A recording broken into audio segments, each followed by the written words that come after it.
How is it wrong for dictators and terrorists to kill innocent civilians, and right or excusable for the United States to do exactly the same?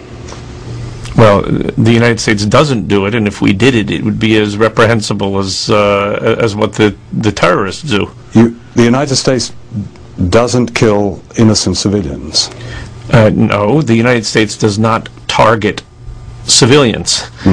Those of us on the outside who look at September the 11th, where 3,000 people died in that tragedy, but then look at the thousands who have died since, wonder about double standards here. Would you address that? I think that the numbers that you're talking about are questionable. So let's leave aside your numbers. Why are they questionable?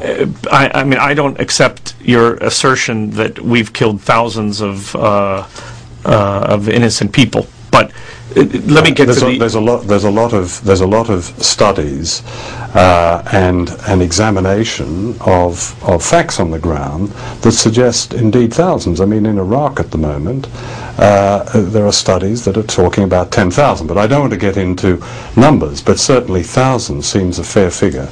I don't know that that's true, and I don't accept the assertion. If you ask an American student how many people died in Vietnam, he'll tell you 58,000, because they've dismissed the 2, 3, maybe 4 million Vietnamese who were killed by the United States and its allies in that war. So this is an ongoing issue. Mr. Powell, Colin Powell, General Colin Powell, I think, was quoted as having said he's not interested in civilian casualties in Afghanistan. It's not his concern. And that's the attitude, I think, with Iraq. Whether it's 5,000 or 10,000, it's really not an issue.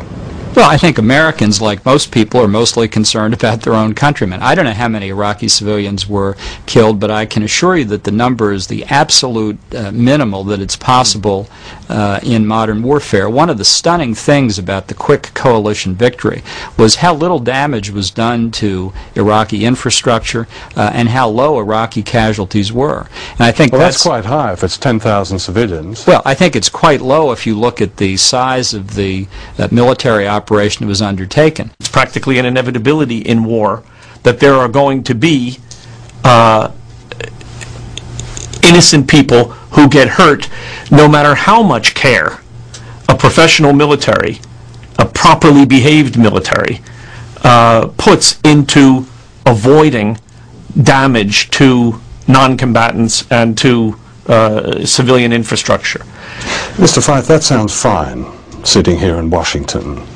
But in Iraq and in Afghanistan, which is my most recent experience, that's not how it looks at all. May I interrupt for a moment? I apologize, sir. Would you stop tape, please, for one moment? Thank you very much. Let me know when you stop tape. Excuse me? I'm sorry I'm doing this purposefully, sir. Have we stopped tape? This is very serious. I was not under the impression, sir, that... Mr. Fife's minder, an army colonel, suddenly stopped the interview as I had pursued the question of civilian deaths.